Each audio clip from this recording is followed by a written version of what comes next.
Bienvenidos teoloqueros a este lugar diferente para conocer a Dios. Soy el teólogo y en el día de hoy quiero compartirles una reflexión maravillosa en torno a dos grandes personajes de la Biblia que complementan a los tres grandes patriarcas del pueblo de Israel. Hoy les hablaré de Isaac y de Jacob. Vámonos a conocer mucho más de estos maravillosos personajes que inspiran nuestra vida, que nos enseñan valentía, fidelidad a Dios y sobre todo confianza en sus promesas. Bienvenidos.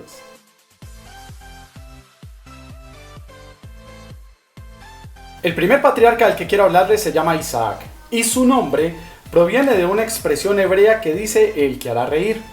Y pareciera en un momento gracioso, pero la expresión del hará reír era una expresión sarcástica. Y tenemos que entenderla porque lo que eran sus padres, Abraham y Sara, eran ya bastante centrados en años, y cuando reciben del ángel de Dios el mensaje de que van a tener un hijo, lo primero que hacen es decir: no me hagas reír, míranos, estamos viejos, ¿a qué horas vamos a tener un hijo ya tan entrados en años? Dios en realidad cumple la promesa a Abraham de tener un hijo muy entrado, en muy avanzada edad, y es allí donde nace Isaac. Este es el segundo en la línea de los patriarcas de Israel. Si nosotros queremos entender a Isaac y su importancia, tenemos que entenderlo como la bisagra, el punto de conexión entre su padre y su hijo. ¿Quiénes son los personajes más relevantes de los patriarcas de Israel? Su padre, que es Abraham, el padre de la fe, y su hijo, que es Jacob, que es el gran padre de las 12 tribus en donde se despliega o se consolida la unidad nacional del pueblo de Israel. En la tradición antigua era muy importante mantener la pureza de la raza y las propias raíces. Isaac ya se encuentra entonces en Canaán, pero ninguna de estas mujeres está acorde con sus tradiciones, sus costumbres ni sus ritos de pureza. Por tal razón, su padre le pide que no contraiga matrimonio con ninguna de estas mujeres y lo envía a su antigua tierra a que encuentre dentro de su parentela una mujer adecuada que pueda casarse con él. Así es como Isaac vuelve a la tierra de su padre y encuentra allí a Rebeca, una mujer con la que contrae matrimonio y con ella tiene dos hijos, dos mellizos. Uno se llama Esaú y el otro se llama Jacob. Isaac logra ser un puente de transicional importante, logra llevar un tiempo muy tranquilo en la tierra prometida, donde su descendencia se va cultivando y donde sus bienes van creciendo. Para evitar algún riesgo, hace una alianza con Abimelech, que es un vecino muy poderoso, y este tratado logra como mantener la tranquilidad dentro de la región.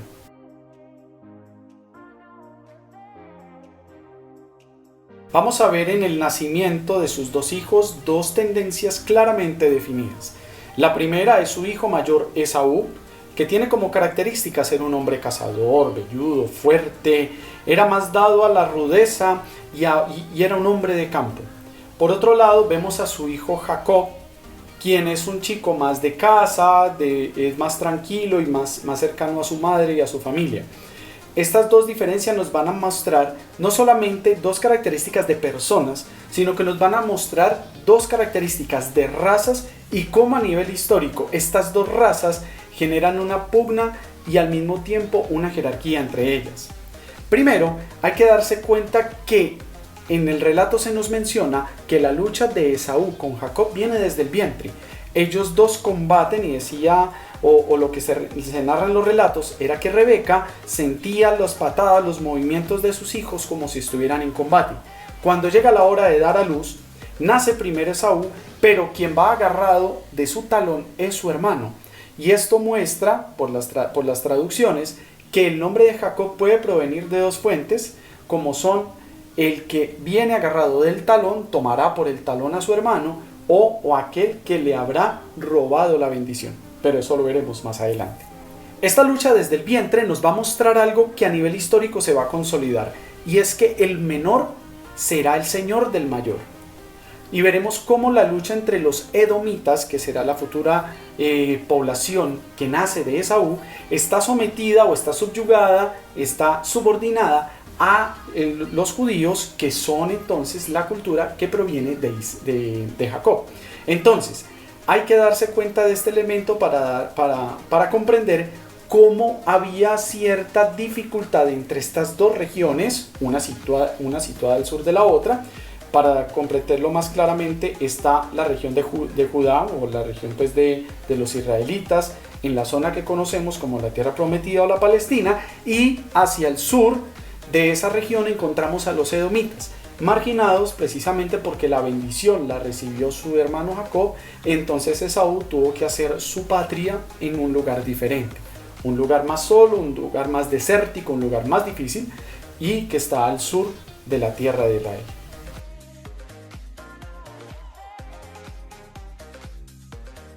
Esaú tiene una característica muy interesante. Ya habíamos dicho que era cazador, que era velludo, que era un tipo rudo y fuerte, y nos va a mostrar el etos del pagano. Con Esaú se quiere mostrar una generación pagana, una generación que está más preocupada por las cosas mundanas, la cacería, la rudeza y una cantidad de cosas que hacen que descuide su vida espiritual y su vida virtuosa. De hecho, que descuide las tradiciones, porque Esaú fácilmente, con mucha tranquilidad y simplemente dejándose llevar por el hambre, vende la primogenitura de su hermano de una manera simbólica con un plato de lentejas. Esto nos quiere mostrar, más allá del descuido, de la relajación o de la indiferencia de un hermano por las tradiciones, un pueblo edomita que se permite ciertas licencias y que no es precisamente el más observante.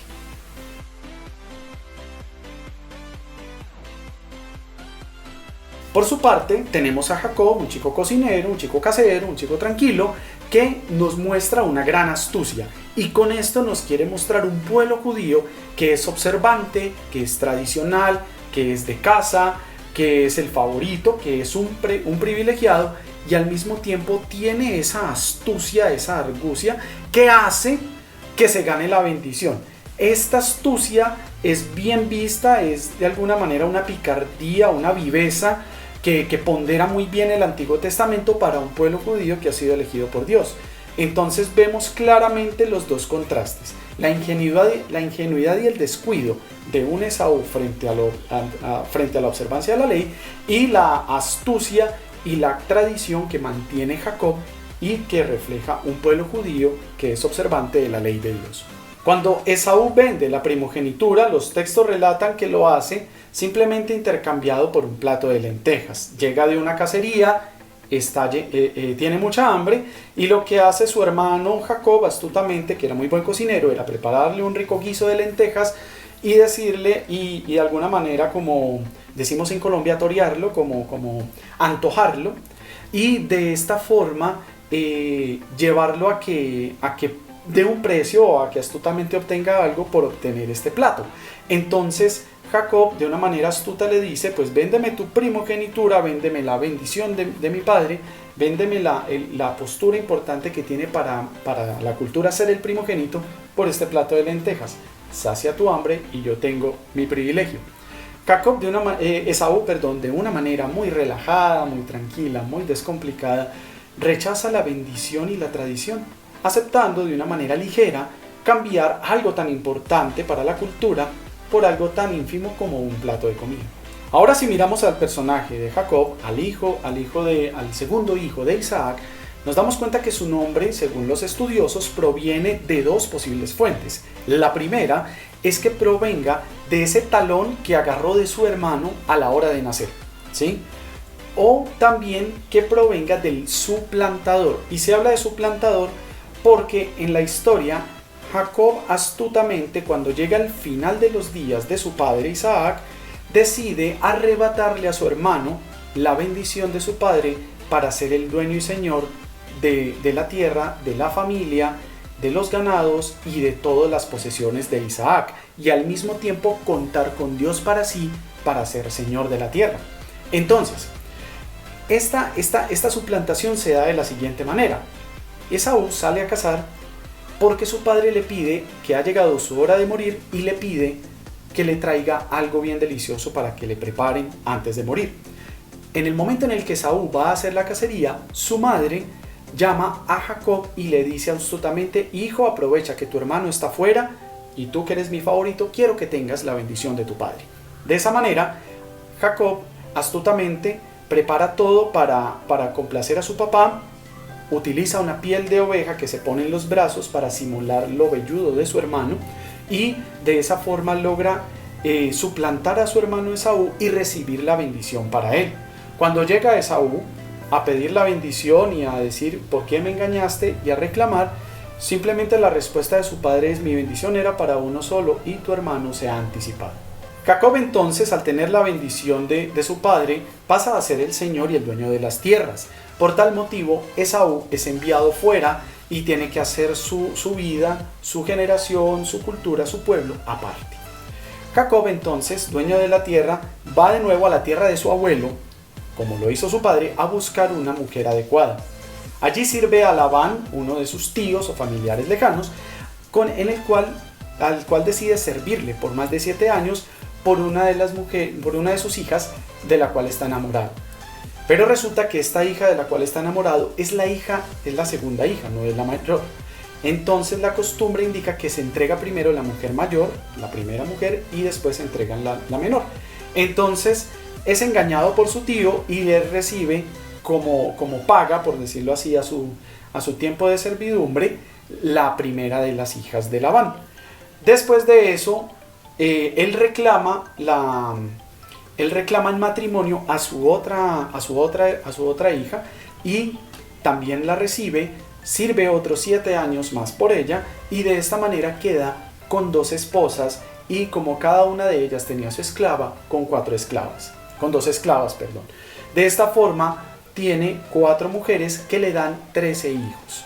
Bilhá y Silpá, que son las criadas, le dan hijos a Jacob, y Raquel y Lía, que son las esposas, le dan otros más. Si bien a pesar de tener 4 mujeres, el corazón de Jacob siempre estuvo con Raquel. Y Raquel, casualmente, es la única que le da muy pocos hijos. Solamente le da 2 hijos, comparado con Lía, que es otra de sus esposas, que es su otra esposa, y que le da muchos más hijos.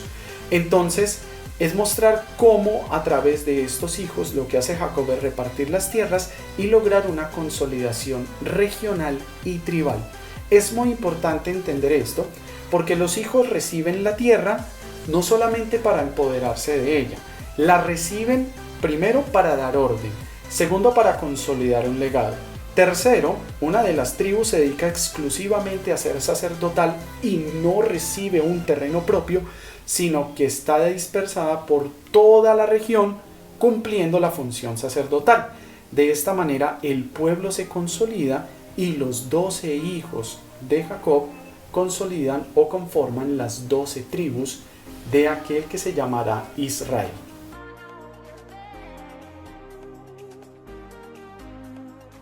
Y se le llama Israel a Jacob por un sencillo momento en la historia. Jacob es puesto a prueba en su astucia por el ángel del Señor, quien en la noche le sale al encuentro y le pide que luche contra él.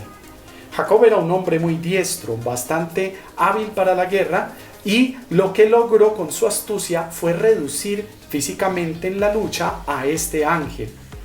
Cuando lo tenía reducido, el ángel le dice: detente, suéltame, que de ahora en adelante tu nombre no será Jacob, tu nombre será Israel, que significa el que lucha contra Dios.